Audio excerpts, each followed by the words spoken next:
Nú ætlum við að vinda okkur í fjórða hlutann af þriðja kaflanum úr bókinni Eðlisfræði 1. En þessi kafli hann fjallar varma og veður. Sólin hún hitar upp jörðina, en það er mismunandi eftir yfirborði hversu mikinn hita jörðin drekkur í sig. Svartur sandur drekkur í sig töluvert mikinn hita og geymir hann, og meðan snjór drekkur eiginlega ekkert í sig, endur bara eiginlega öllum hitanum. Það er hluti af ástæðan af hverju það er kaldara á veturna hjá okkur. Þannig að þetta svona hleður upp á sig. Skýin síðan, þau geyma í sig hita líka. Þess vegna eru kaldara sérstaklega á veturna ef það er heiðskýrt heldur en ef það eru ský. Sumar lofttegundir sem eru í lofthjúpnum hjá okkur þétta lofthjúpinn og koma í veg fyrir að geislarnir komist út aftur.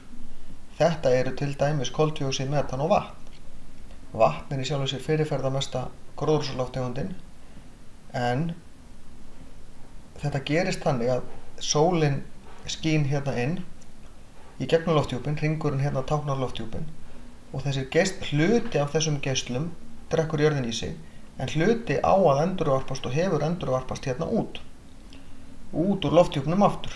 En að því að lofthjúpurinn er að þéttast að þá tapa geislarnir orku við að koma hérna inn, tapa smá orku við að lenda á jörðinu og endurvarpast, og þeir hafa ekki orku til þess að brjótast út hérna aftur, heldur koma aftur tilbaka. Þetta er eðlilegt upp að ákveðnu marki og veru án gróðurhúsaáhrifa þá væri óbyggilegt á jörðinni,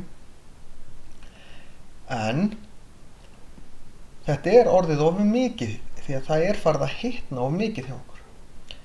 Ef þetta heldur áfram endalaust, við getum hugsað til dæmis plánetuna Venus, þar er 80% af lofthjúpnum koltvíoxíð, hjá okkur er 0,03%, en þar er líka nærri 500 stiga hiti að staðaldri. Það eru svo gríðarleg gróðurhúsaáhrif. Þetta er kallað gróðurhúsaáhrif því þetta virkar eins og gróðurhús. Í gróðurhúsi þá er það veggirnir sem er ýmist úr gleri eða plasti sem gegna sama hlutverki og lofthjúpurinn, þar að segja hleypa ljósageislunum inn, en þeir tapa orku við að fara í gegn og hafa ekki orku að komast út aftur, þannig verða lokast inni og það er svona hitnar inn í gróðurhúsinu. Áhrif mannsins á lofthjúpinn hafa verið gríðarleg. Þetta hófst með iðnbyltingunni á svona oft talað 18. öld, þegar menn fóru að grafa upp kol og olíu til þess að brenna, og það hefur aukið magn koltvíoxíðs í lofthjúpnum verulega, og það hefur haft áhrif á gróðurhúsaáhrifin og valdið því að þau verða að aukast. Meðalhitinn á jörðinni er að hækka, það er ekki deilt. Hins vegar eru ekki allir sammála að áhrif mannsins sé, sumir segja að þau hafi lítil eða engin áhrif, aðrir segja að þau hafi einhver áhrif en þetta sé einhverju leyti eðlileg sveifla, á meðan aðrir segja að manninu sína er eingöngu að kenna. Ég ætla nú ekki að leggja neitt dóm á það, nema ég held að það sé líki alveg ljóst fyrir að maðurinn hefur örugglega haft einhver áhrif á þetta, en hversu mikil er svolítið flóknara mál. Þegar heitt og kalt loft mætast þá köllum við skil. Þið hefur oft heyrt sjálfsagt í veðurfréttum þegar það er talað að það séu skil að koma upp á landinu. Við tölum hitaskil þegar heitt loft klifrar upp eftir köldu lofti, og þá erum við með heitt loft sem mætir þá köldu lofti, og svo kuldaskil þegar kemur inn kalt loft og rekst á hlýtt loft og skríður undir það. Heita lofti klifrar upp af því það er léttara og kalda lofti skríður undir því það er heitara. Munurinn á hitaskilum og kuldaskilum er í raun það loft sem er að koma, er það heitt eða kalt.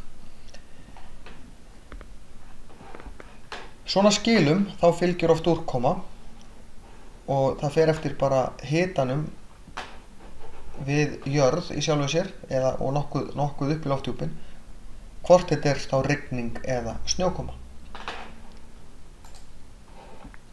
Vindur myndast þegar það verður munur á loftþrýstingi á milli svæða. Við tölum stundum að það sé hæð yfir landinu, en hæð er svæði þar sem loftþrýstingur er að jafnaði hærra en á svæðunum í kring, og ef það er lægð eitthvað stað þá er loftþrýstingur þar lægri. Og alveg eins og þegar við erum með blöðru, það sem er mikill loftþrýstingur inn í blöðrunni, ef hún getur hleypt loftinu út, þá gerir hún það til þess að jafna loftþrýstinginn. Og það er alveg eins með vindinn, hann vill jafnast út, þannig að loftið streymir frá svæðinu það sem er mikill loftþrýstingur, það sem er hæð, yfir á svæðið það sem er lægð. Og þannig myndast vindur. En það er fleira sem hefur áhrif á þetta. Vindar, þeir blása réttsælis í kringum hæðir, það er að segja eins og klukkan gengur svona, á meðan þeir ganga rangsælis lægðir, svona.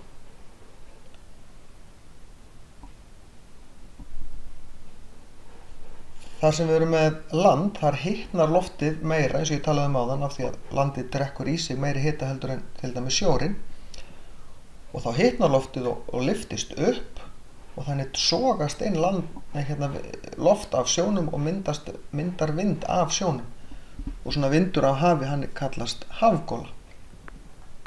Þetta er þekkt til dæmis í heitari löndum við sjóinn. Þar hitnar landið mjög mikið. Þá kemur oft svona gola sérstaklega seinnipart dags og á kvöldin. Ský myndast þegar hlýtt og rakt loft stígur upp, við það kólnar það og þá þéttist rakinn í loftinu, í andrúmsloftinu og myndar ský.